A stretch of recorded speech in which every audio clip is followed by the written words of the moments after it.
एक आदमी को घास में एक पक्षी मिला। उसने नजदीक से देखा और पाया कि उसका चेहरा इंसानों जैसा है। वह व्यक्ति पक्षी को देखता था। जिज्ञासावश लोग तुम्हें ले जाएंगे इसका स्वाद लेने के लिए। गलत। फिर से शुरू। जिज्ञासावश वह पक्षी को घर ले आया। उसकी पत्नी ने उसे देखा और उसे अद्भुत लगा। सावधानी से टोकरी में रखते हुए उन्होंने उसे गौर से देखा और पता चला कि उसके छोटे पंखों के साथ ही वह एक छोटे बच्चे की तरह लग रही थी। इस जोड़े का कई सालों से कोई बच्चा नहीं था, इसलिए उन्होंने सोचा कि यह भगवान का तोहफा है। महिला का मातृत्व उमड़ पड़ा और उसने इस अजीब चीज को गोद लेने का निर्णय लिया। उसने उसका नाम हियाने रखा। अगले दिन महिला एक गुड़िया लेकर आई। उसने उसके कपड़े सिले, उसको हियाने को पहनाया। उस व्यक्ति ने उसका एक घर बनाया। उन्होंने उसे एक आरामदायक घर में रखा। उसके उड़ने की चीज उसके पंख थे जो बहुत सुंदर थे, इसलिए महिला ने एक स्कार्फ बनाया छोटी टोपी में और उसके पंख को लपेट दिया ताकि उसे बाहर ले जा सके बिना किसी चिंता के खुली हवा में। उस छोटी चीज ने इस पर ध्यान दिया। एक महिला पर जो उसे कवर लगा रही थी, उसने उसको धक्का दिया। वे इसका मतलब नहीं समझ पाए। जल्दी ही हियाने बड़ी हो गई। वह चूजों के साथ रहना चाहती थी। जब वो टोकरी में थी तो वह अपने पंख हिलाती रहती। चलने से पहले उसे उड़ने की कोशिश की।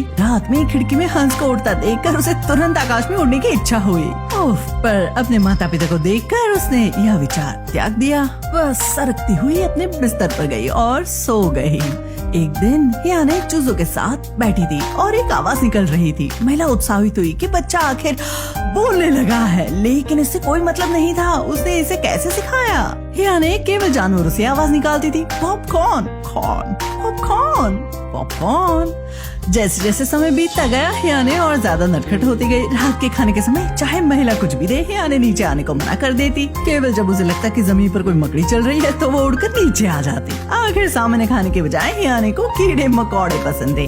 चाहे महिला की तबीयत खराब हो, वह कुछ कीड़े जरूर इकट्ठा करती उसके खाने के लिए। कुछ दिनों बाद महिला ने हियाने को रेस्टोरेंट में खाना खिलाने का निर्णय किया। वहाँ हियाने ने देखा कि एक तोता पिंजरे में है। वह पंख हिलाने के सिवाय मदद नहीं कर सकती, लेकिन उसके पंख कैप से बंधे थे। महिला ने उसे छिपा दिया। जब उसे पता चला कि उसे कोई पकड़ लेगा, उसी समय एक शिकारी आया। महिला ने उसकी पीठ पर शिकार का सामान देखा और चिंतित हुई। फिर उसने हियाने को बंद कर दिया शौचालय में ताकि शिकारी से छिपा सके। लेकिन जब उसने फिर से गेट खोला तो हियाने जा चुकी थी। वापस आओ हियाने। लड़की अपने पंख फड़फड़ाते हुए कोशिश करती हंस के साथ उड़ने की, लेकिन उसके पंख बहुत कोमल थे और वो जमीन पर गिर पड़ी। जो कि हियाने उड़ गई थी, वे बहुत चिंतित हुए। वे उसे खोजने के लिए निकल पड़े। हंस की दिशा का अंदाजा लगाते हुए उन्होंने एक ट्रेन पकड़ी और हियाने को ढूंढने दक्षिण की ओर निकल पड़े। लेकिन उन्हें पता नहीं था कि हियाने को दुर्घटनावश कमरे में एक लड़की मिली। लड़की ने उसके सिर को बाहर निकाला। उस छोटी चीज को देखने के लिए उसने हियाने के पंख छूने की कोशिश की। पहली नजर में वह इस पक्षी के प्रति आकर्षित हुई। सिंगल पेरेंट फैमिली में उसके पापा अक्सर बिजनेस ट्रिप पर रहते थे। वो बहुत अकेली थी, इसलिए उसे दोस्त की देखभाल उसी को करनी है। उसने पंखों और शाखाओं से कमरे में एक घोंसला बनाया। जब कमरे में वे दो ही थे, वे एक रोमांच करने लगे। वे एक पेड़ पर गए। हियाने अपने पंख हिलाने लगे और ऊंचाई तक उड़ने लगी। लड़की उसे केवल जमीन से देख ही सकती थी। अगले दिन लड़की ने हियाने के पेरेंट्स को देखा। ऐसा लगा जैसे वे पेड़ की ओर इशारा कर रहे हैं। लड़की ने उनको बताया कि हियाने पेड़ पर सो रही है, लेकिन एक आदमी वहाँ चढ़ा और देखा कि वह वहाँ नहीं है। लड़की को एक दोस्त मिल गई थी। उसको हियाने की चिंता हुई, इसलिए उसने उनके साथ मिलकर हियाने को ढूंढने का निर्णय लिया। उस समय हियाने उड़ रही थी। वह फिर हंसों के पास चली गई, लेकिन हंसों ने उस पर हमला कर दिया। हियाने चर्च की छत पर गिर गई। उसे आसपास के लोगों ने देखा। पुलिस और बचावकर्ता उस जगह पहुँचे। उन्होंने एक मचान बनाया। कप्तान ने हियाने को हौसला दिया और एक मजबूत बचावकर्ता जिसके घुंघराले थे बाल, वह उसे बचाने ऊपर पहुँचा। लेकिन उसे ऊंचाई से डर लगता था। जब वह वहाँ पहुँचा, हियाने उड़ गई थी। मदद!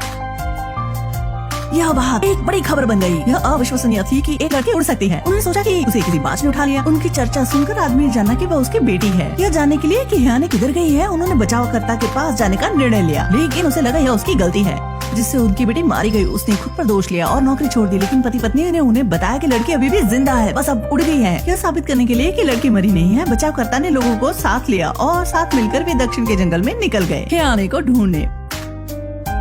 वह छोटी पंखों वाली लड़की पक्षियों की भाषा जानती थी, इसलिए वह पक्षियों से बातचीत कर सकती थी। पक्षियों को आसमान में उड़ता देखकर उसने उनका पीछा करना शुरू कर दिया। आकाश में गोलियों की आवाज हुई, जिससे नीचे खड़े लोगों को आश्चर्य हुआ। उन्होंने अपनी उड़ने वाली लड़की के बारे में सोचा। फिर उन्हें देखा एक नीला कपड़ा बहुत दूर से कुएं में गिर रहा है। यह वो कैप थी जो उस महिला ने अपनी बेटी के लिए बनाई थी। वे कुएं की ओर दौड़े, लेकिन कुएं का पैदा नहीं दिख रहा था। वे कुछ साफ नजर नहीं आ रहा था। लड़की खड़ी हुई और कुएं में चली गई। उसने कुएं में गोता लगाया, लेकिन उसे कुछ नहीं मिला। असल में हियाने पर गोली नहीं चली थी। वे एक होटल में चले गए रात को रुकने के लिए। लड़की एक लड़के से मिली जो पेट पर बैठा था। दो बच्चे जिनको प्यार की जरूरत थी। जल्दी एक दूसरे से दोस्त बन गए। सोते समय लड़के ने बिस्तर के नीचे एक आवाज सुनी। उसने सोचा कि यहाँ भूत है। दोनों ने जल्द से लाइट जलाई। लड़के ने गद्दा हटाया। आश्चर्य से लड़की ने वहाँ यानी को देखा।